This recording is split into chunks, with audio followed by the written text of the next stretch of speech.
and thank you for coming out. This is our first of a round of public workshops happening this week on the Transit Master Plan. For those of you who don't know me, my name is Amy Patine. I'm the sound of music. Cue the music. Yeah. Silence your cell phones. No, just kidding. I'm Amy Patine. I'm the General Manager for Strategic Advancement and a longtime RIPTA employee. I've been at RIPTA 11 years. I was the Planning Director for many years, and last year I was our acting CEO. Our current CEO, Scott Avdisian, unfortunately is out of town today, although I know he wishes he could be here, and he will be a part of future meetings. He's very excited about this project, as we all are at RIPTA, working in partnership with our state agencies, RIDOT, the State Department, RIDOT, and our MPO, Rhode Island Statewide Planning. They also have staff here today, along with our consultant team, Nelson Nygaard, BHB, and ASG Consulting. So you've got a good team of folks. Anyone who's got a name tag on can answer questions about the project. Like I said, we're going to give a brief presentation, myself and Greg Nardine, our Director of Planning, to frame for you what this project is that we are embarking on to create our state's first ever Transit Master Plan. After the presentation, you can see there's boards around the room. We do have a couple of interactive activities. We encourage you to give us your feedback. Again, this is and I'll go through the timeline in a minute, but this is the first round of public workshops on this project. There will be other opportunities in the future, but we really want your input throughout the process. So with that, here's what we're going to cover as part of this presentation. I'm sorry, it's a little hard to see, but I think we'll be okay. So today's presentation, we're going to talk about why we're doing this Transit Master Plan. We're going to give you a review of what our current transit network looks like today. I can already tell from some of you in the room, I know you're users of our system, so thank you for riding. Perhaps you've taken the ferry in the summertime, or you've taken the MBTA service connecting Rhode Island to Boston. We consider all of that part of our current transit network. We want everyone to be familiar with how we use our resources today, because we really can't think about the future without understanding the system that we have in place today. Then we're going to give you a little bit of a preview of the market analysis that our consultants and our team has been working really hard on. The market analysis is helping us basically do that gap analysis of, again, the network we have today, what the market is, where the jobs are, where the people live, not only today but in the future. So as we think about building out the system of the future for Rhode Island, how do we meet those needs, and doing it in a very data-driven way. And then again, we'll give you those next steps of how this whole process is going to play out over the course of the next year. So purpose of the master plan, why are we doing this? So we've had some documents in the past in Rhode Island, and again, I know some of you are familiar with these. If you go to our website, somewhere on there you can dig up RIPTA's strategic plan from 2012.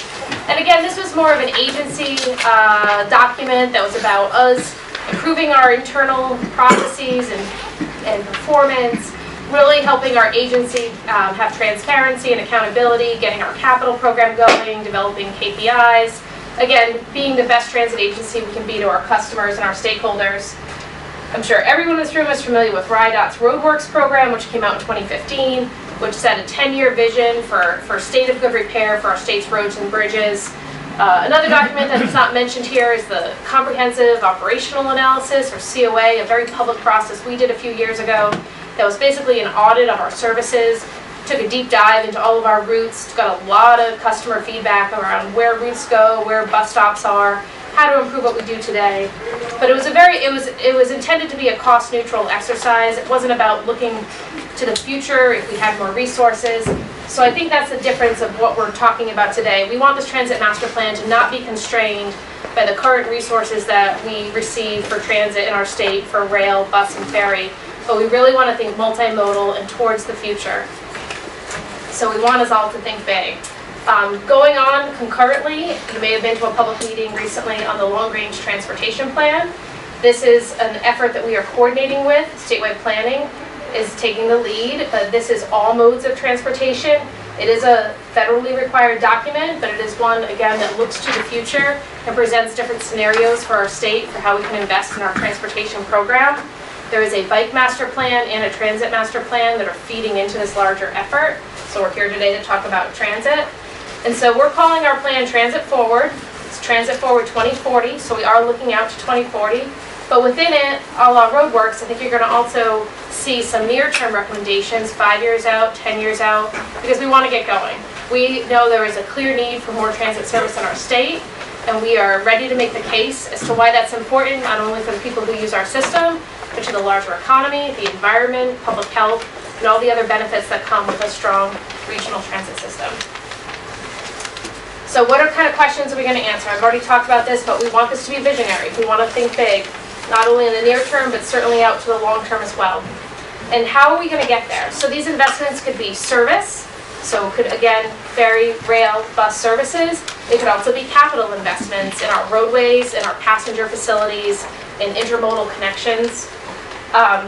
We'll talk throughout this process how we receive funding today.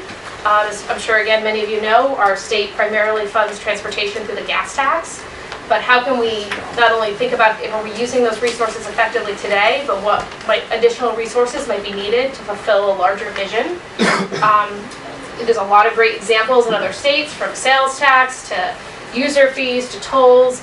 And while we're not going to solve the funding problem through this process, I think it's important that we have that conversation about where those funding gaps are if we're to achieve a really aggressive, robust vision for the future. And then policies. As I mentioned, I've got 3 state agencies here today. We all work in different buildings, although we talk an awful lot to each other. But just thinking about how can we support each other and work collectively as your state providers of transportation and planning policies, but then also down to the local level. What are parking policies in municipalities? Zoning around transit-oriented development? What are all the other pieces of the puzzle that might be outside of those of us who work in the transportation world of the state's control, but are super vital and important to helping ensure that we have a successful transit system and can encourage people to leave their cars at home and ride transit. So again, some of the questions that we're going to be answering, again, goals, and we do have an activity today where we ask you to share what your goals are for a future transit system of the future. We're going to talk about where transit the needs are the greatest. So again, that could be different populations that we serve. It could be different geographies that we serve. The types of commuters who use our system. I've talked about the timeline. Which are the investments that you care most about? Do you care about the convenience and reliability of the bus route that goes by your house every day? Are you looking to make that connection to Boston? Do you want more opportunities to take seasonal services in the summertime? Do you care about what the facility you're standing in looks like, or the technology that's available to you to use our system? I think everything is on the table for you to help us inform this vision.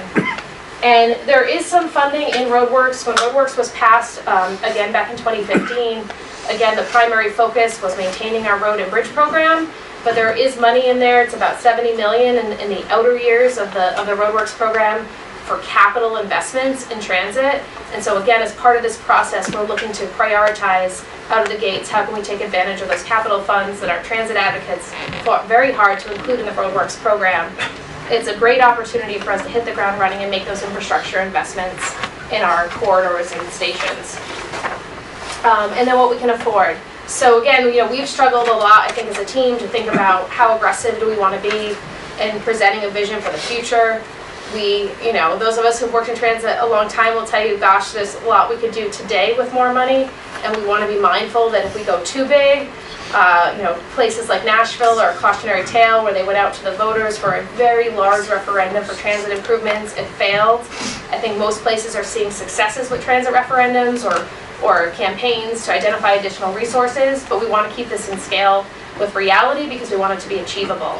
So again, public input is going to be so critical to framing what expectation and level of investment we set for ourselves as a state. If we've got the public support and stakeholder support, then I think it's going to give us the ability to go even farther and bigger. So here's just a quick timeline of how this process is playing out. We did get going kind of behind the scenes over the summertime. A lot of data collection. For a bunch of planners, this is a very data-driven effort. There's a overview of our system, which Greg's going to give some of the highlights of today. The market analysis, again, you'll see the results of some of the maps that we put together for that market analysis, and I'll highlight some in today's presentation. And all this is leading towards a state of the system report. This is going to be a published document that'll be available. If you sign up here today, we'll make sure you get a copy of it. It'll be available on our website.